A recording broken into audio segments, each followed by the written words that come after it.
Hello everyone, welcome back to our channel. I am Deepesh Sutar. Last lecture में अपन ने बच्चों पढ़ा था कि अर्थशास्त्र की बेसिक कॉन्सेप्ट्स, अर्थशास्त्र क्या है, अर्थव्यवस्था क्या है, इसके बारे में जाना था। और अर्थशास्त्र का जन्म कैसे हुआ, इसके जनक किन्हें माना जाता है। देखो, माना जाता है एडम स्मिथ को, लेकिन आप ऐसे ना माने कि एडम स्मिथ आए तभी अर्थशास्त्र आई। अपने भारत के कौटिल्य, चाणक्य, उन्होंने भी इसके बारे में पहले बता चुके थे। ठीक है, तो ये जो पाश्चात्य संस्कृति है, हम उसी पे जोर देते हैं, इसलिए बोला गया कि अर्थशास्त्र के फादर कौन है, एडम स्मिथ है। लेकिन ये तो के समय से, चाणक्य के समय से आ रही है। अब बात करते हैं अर्थशास्त्र की परिभाषा के ऊपर, डेफिनेशन ऑफ इकोनॉमिक्स। तो अब ध्यान देना, ये एक ऐसा सब्जेक्ट है जो अभी भी विकासशील अवस्था में है। विकासशील, आपने ये शब्द बहुत सुना है स्कूलों में, बचपन से पढ़ते आ रहे हो। भारत एक विकासशील राष्ट्र है, भारत एक विकासशील देश है और ये विकसित होने की कगार पर है। तो अपन सबको कैसा बनना है, मजबूत बनना है और देश के लिए काम करना है, ये बात भी ध्यान रखना। अब बात करते हैं कि विकासशील का मतलब यहाँ क्यों है। तो डियर, अर्थशास्त्र की अलग अलग परिभाषाएं अलग अलग समय में आती गई, तो अलग अलग परिभाषाओं से अलग अलग अर्थ निकला। लास्ट लेक्चर में अपन ने क्या देखा था, मनुष्य द्वारा संपन्न की जाने वाली आर्थिक क्रियाओं का अध्ययन अर्थशास्त्र है। ये तो मेरी वाली एकदम बेसिक बात आपके दिमाग में एक बार बैठाने के लिए कि भाई जो मनुष्य आर्थिक क्रिया करते हैं उसका जो अध्ययन करते हैं वो अर्थशास्त्र है। लेकिन अलग अलग अर्थशास्त्र ने अलग अलग परिभाषाएं दी। तो सबसे पहले कौन आए थे, एडम स्मिथ। तो उन्होंने कौन सी दी पता है, उन्होंने दी धन केंद्रित परिभाषा। कौन सी दी, मनी सेंटर्ड, जो पैसे के ऊपर पूरी सेंटर्ड थी, पैसे के ऊपर पूरी केंद्रित थी। फिर उसके बाद और आए, कौन आए, मार्शल आए, उन्होंने दी कल्याण केंद्रित परिभाषा। उसके बाद और आते गए, वो कौन आए, रॉबिन्सन, उन्होंने क्या कहा, दुर्लभता प्रदान परिभाषा, मतलब स्कार्सिटी बेस्ड। और ऐसे ही आते गए। उसके बाद आवश्यकता विहीनता। ये जो आवश्यकता विहीनता वाली बात है, ये थोड़ी महाराज साधु संतों वाली बात है कि आप एकदम ऐसे मुकाम पर पहुंचोगे एक दिन कि आपकी सब इच्छाएं खत्म हो जाएगी। ये थोड़े गांधी जी से प्रेरित थे। कौन, प्रोफेसर जेके मेहता। तो आपको ध्यान रखना है। और लास्ट में कौन सी, विकास आधारित परिभाषा, ये दी थी प्रोफेसर सैमुअल्सन ने। आपको यहाँ पर नाम नहीं दिख रहे होंगे, वो दिमाग में रखने, जैसे मैंने बोले। पहली कौन सी है, धन केंद्रित परिभाषा, किसने दी थी, एडम स्मिथ ने। दूसरी कौन सी, कल्याण केंद्रित परिभाषा, वेलफेयर बेस्ड, ये किसने दी थी, प्रोफेसर मार्शल ने। तीसरी दुर्लभता प्रदान परिभाषा, ये है रॉबिन्सन। इनको बाद में हम डिटेल में पढ़ेंगे बकायदा, फिलहाल हम ब्रीफली देख रहे हैं। चौथी है आवश्यकता विहीनता, ये किन्होंने दी थी, प्रोफेसर जेके मेहता। पांचवी है विकास आधारित, प्रोफेसर सैमुअल्सन। अब यहाँ पर ये बात भी है कि सर ये पांच परिभाषाएं हमारे लिए क्यों, ध्यान देना, आपको समझना सब कुछ है, ठीक है, आपके नॉलेज के लिए। एक बार बारबरा वुटन ने कहा था, बारबरा वुटन, इन्होंने क्या कहा था पता है, जहां 6 अर्थशास्त्री खड़े हैं वहां पर 7 मत होंगे। Whenever there are 6 economists are standing, there will be 7 opinions। मतलब वहां 6 बंदे खड़े लेकिन उनकी 7 राय होंगी। कहने का मतलब अर्थशास्त्रियों की जो राय होती है वो भी एक नहीं होती है, क्योंकि ये कैसा है, सामाजिक विज्ञान है। हर किसी की सोच कैसी होती है, अलग होती है। तो सबसे पहली परिभाषा पे आते हैं धन के विज्ञान के ऊपर, धन केंद्रित परिभाषा के ऊपर। और उसमें क्या लिखा हुआ है, अर्थशास्त्र धन का विज्ञान है। अगर आपको याद हो तो लास्ट लेक्चर में अपन ने क्या पढ़ा था कि एडम स्मिथ ने क्या कहा था, कौन सी बुक लिखी थी, an inquiry into the nature and causes of wealth of nation, राष्ट्रों के धन के स्वरूप तथा इसके कारणों की खोज, जो कि 9 मार्च 1776 को आई थी ये बुक। उसमें इन्होंने ये बताया था। और क्या लिखा था, अर्थशास्त्र धन का विज्ञान है। तो इन्होंने क्या बोल दिया कि भाई अर्थशास्त्र धन का विज्ञान है, मतलब जो ऐसा विज्ञान जो धन के ऊपर है पूरा। दूसरी किन्होंने दी थी, ये दी थी वॉकर ने। उन्होंने क्या कहा था, अर्थशास्त्र ज्ञान के उस भाग का नाम है जिसका संबंध धन से है। अगर आप गौर कर रहे हो तो ये सारी बातें धन से रिलेटेड बता रहे हैं। तीसरी क्या है, अर्थशास्त्र वह विज्ञान है जो धन का अध्ययन करता है। मतलब ये किन्होंने दी थी, ये दी थी जेबी सेन ने। मगर यहां पर हो क्या रहा है, अगर आप गौर करोगे तो ये तीनों परिभाषाएं किसके ऊपर केंद्रित है, ये सिर्फ और सिर्फ केंद्रित है धन, मनी के ऊपर। तो इन्होंने मतलब सब कुछ जो भी माना वो पैसे को माना कि भाई अर्थशास्त्र क्या है, धन का विज्ञान है। If you are understanding money then you are understanding the economics. मतलब कि अगर आप धन को समझ रहे हो तो आप अर्थशास्त्र को समझ रहे हो। इन्होंने दूसरी बातों को साइड में रख लिया। दूसरी बात है कौन सी, कि इंसान सिर्फ क्या धन कमाने के लिए कार्य करता है, क्या इंसान खुश होने के लिए काम नहीं करता है, क्या इंसान ऐसे मुकाम को नहीं पाना चाहता है जहां पर पहुंचकर उसको संतुष्टि मिले, क्या इंसान के आगे ऐसी बात नहीं है कि उसके पास मान लो कि उसने धन कमा लिए तो सारी इच्छाएं पूरी हो जाएगी, नहीं, ये भी नहीं है। क्यों, देखो जो इंसान की जो आवश्यकता होती है, जो इच्छाएं होती है, वो तो कैसी है, लिमिटलेस है, उनका कोई एंड नहीं है। अभी आपने ये चीज़ आपने पसंद की, फिर थोड़ी देर बाद उसको आप बोर हो जाते हो कि भाई मुझे तो अब दूसरी चीज़ चाहिए। लेकिन जो साधन है आपके पास, जो उसको खरीदने की जो क्षमता है, या फिर जो भगवान ने हमें जो साधन दिए, वो कैसे हमेशा के लिए लिमिटेड है, उनको नहीं बढ़ा सकते आप। अब मान लो ज़मीन है, ठीक है, आप उसको बढ़ा नहीं सकते, तो उसको यूज़ कैसे करना है, उसको बेस्ट तरीके से यूज़ करना है। इसका एक एग्जाम्पल लेते हैं कि कैसे साधन तो सीमित है, लिमिटेड है, लेकिन इच्छाएं कैसी है, अनलिमिटेड है। तो इंसान क्या करता है, इसमें तालमेल बैठाता है, क्या करता है, इसमें मैनेजमेंट करता है। और ये मैनेजमेंट ही क्या है, इकोनॉमिक्स है। इसका एक एग्जांपल लेते हैं। आप कक्षा 10वीं से अब 11वीं में आए, ठीक है, आपके फेयरवेल भी हुआ होगा, विदाई समारोह होता भी है। तो अब आपने पापा को बोला कि पापा मुझे एकदम मस्त तैयार होकर जाना है वहाँ पर, अभी वहाँ लास्ट डे है भाई 10th में, ठीक है, तो हम तो एकदम बन ठन के जाएंगे। ठीक है, पापा ने बोला तो क्या चाहिए भाई, कि पापा हमको तो पैसे चाहिए। पापा ने आपको 2000 रुपये दिए। कितने दिए, 2000 रुपये दिए आपको, पापा ने आपको 2000 रुपये दिए। तो अब आप मार्केट में गए, और किसके साथ गए, पिंटू के साथ। चिंटू गया पिंटू के साथ, पिंटू उसका दोस्त। अब मार्केट में गए, वहाँ पर मस्त एक शॉप पे गए, वहाँ पर देखा क्या क्या, shirt pant shoes belt perfume सब देख लिया, भाई यही आइटम चाहिए। भाई दिखता क्या है, फोटो में क्या दिखता है बच्चे के, शर्ट पैंट शूज़ बेल्ट यही दिखते हैं। परफ्यूम तो लगाया जाता है, महसूस होता है, ठीक है। अब बात करते हैं ध्यान से, उनके पैसे वगैरह, बार्गेनिंग शुरू हुई, वहाँ पर सौदेबाजी शुरू हुई। तो उन्होंने बोला कि 400 रुपये का तो है शर्ट, क्या है, 400 रुपये का शर्ट, 600 में उनको पड़ रहा है ट्राउजर पैंट। उसके बाद बात आती है शूज़ की, तो शूज़ पड़ रहे हैं उनको 700 में, और बेल्ट है कितने का, बेल्ट है 300 का, और जो परफ्यूम है वो है 250 रुपये का। और 300 रुपये का क्या है, 300 रुपये का है बेल्ट, 700 रुपये का शूज़, क्या है शूज़, और 600 रुपये का ट्राउज़र, और 400 रुपये का शर्ट।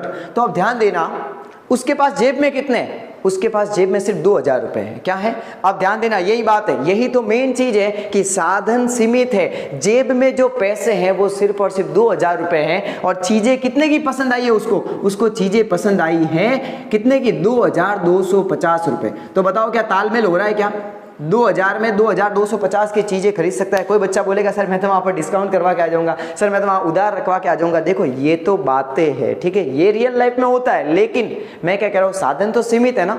2000 रुपये अगर वास्तविक बात करें तो जेब में तो 2000 रुपये ही है ना, वो 250 रुपये बाद में पेमेंट तो करना पड़ेगा ना, इसलिए समझना। तो अब बताओ यहाँ पर क्या होगा पता है, यहाँ पर वो चयन करेगा, ये देखो दुर्लभता प्रदान, रॉबिन्सन की परिभाषा आएगी उसमें हम डिटेल में पढ़ेंगे। यहाँ पर वो चयन करेगा, सिलेक्शन करेगा, और इसको और क्या बोलते हैं, स्कार्सिटी बेस्ड डेफिनेशन भी बोलते हैं।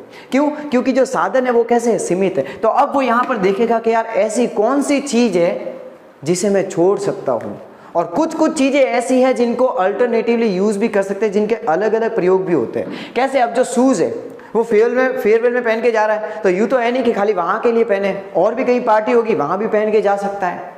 जैसे मान लो कोयला है तो अपने खाली घर में ही थोड़ी यूज़ होता है कि भाई चूल्हे में यूज़ थोड़ी होता है, फैक्ट्री में भी यूज़ होता है, पहले ट्रेनों में भी यूज होता था। तो बताओ एक ही चीज के बहुत सारे प्रयोग भी होते हैं। तो अब ध्यान देना यहाँ पर। तो अब वो क्या करेगा, उसने ऑप्शन कैंसिल कर लिया, किसका, उसने ऑप्शन कैंसिल कर लिया परफ्यूम का, कि भाई परफ्यूम हमको नहीं लेना है। पिंटू को बोला यार परफ्यूम यार अपने तेरा लगा दूंगा, पिंटू को पूछे पिंटू के पास है, तो पिंटू भाई तेरा लगा देंगे, क्योंकि फिलहाल उसके ये आवश्यकता ज़्यादा महत्वपूर्ण नहीं है, और ये चीज़ें कैसी है, ये उसे बाद में बेनिफिट देगी, ये लॉन्ग टर्म काम आएगी, तो उसने इनको सेलेक्ट कर लिया। तो यहाँ पर हुआ क्या पता है, साधन कैसे हैं, सीमित हैं, आवश्यकताएं कैसी है, बहुत सारी है, तो वो क्या करता है, सिलेक्शन करता है। तो अब आप ध्यान देना, ये कौन सा था एग्जाम्पल कि भाई साधन सीमित है लेकिन आवश्यकताएं कैसी है, अंतहीन है।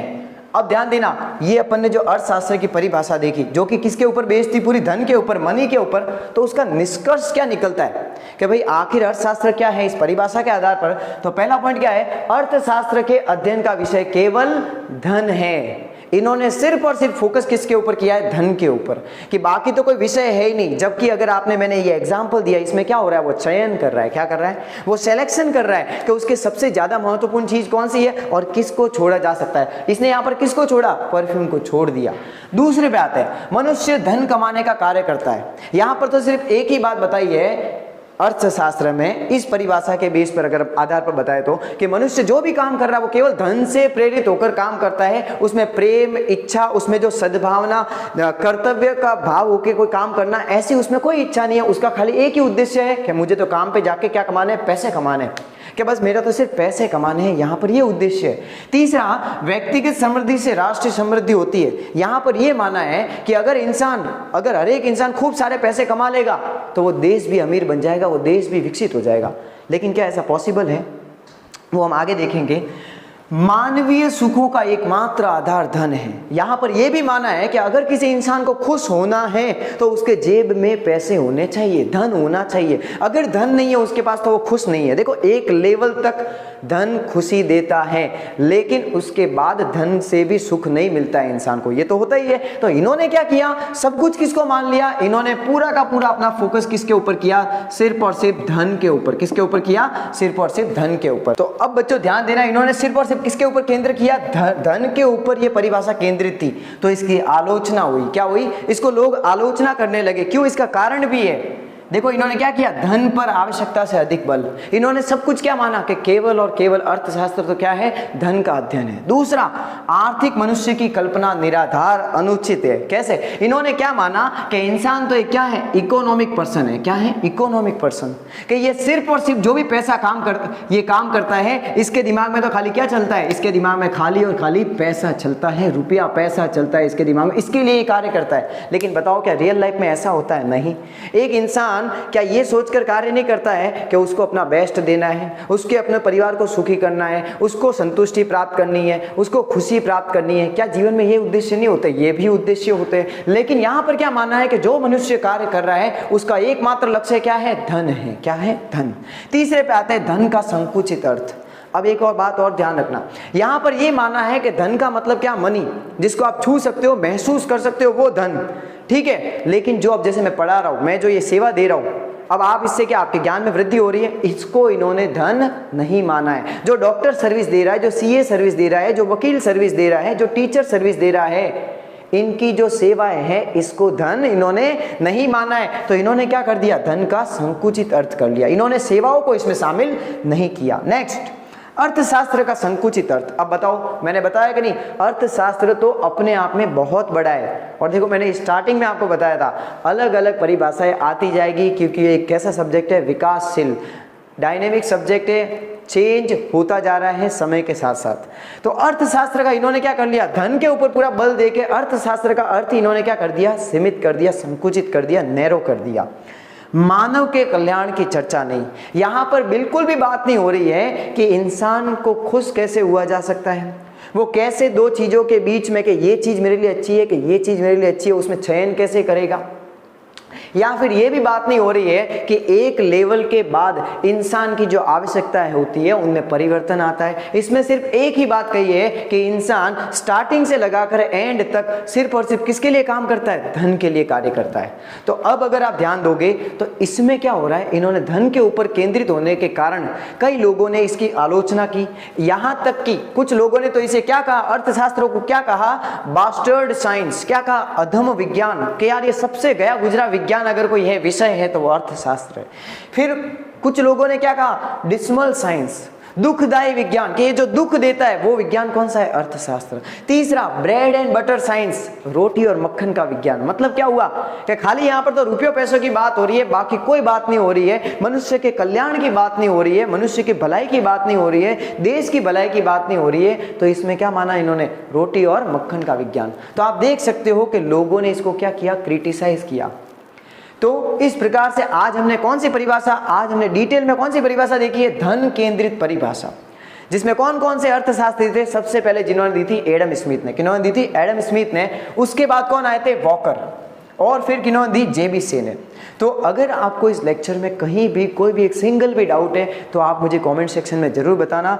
और आपके लिए एक क्वेश्चन है कि एडम स्मिथ ने कौन सी बुक लिखी थी, वो आप मुझे कमेंट सेक्शन में जरूर बताना। अब हम मिलेंगे नेक्स्ट वीडियो में, तब तक के लिए पढ़ते रहिए, स्वस्थ रहिए, मस्त रहिए। Thanks for watching. जय हिंद, वंदे मातरम।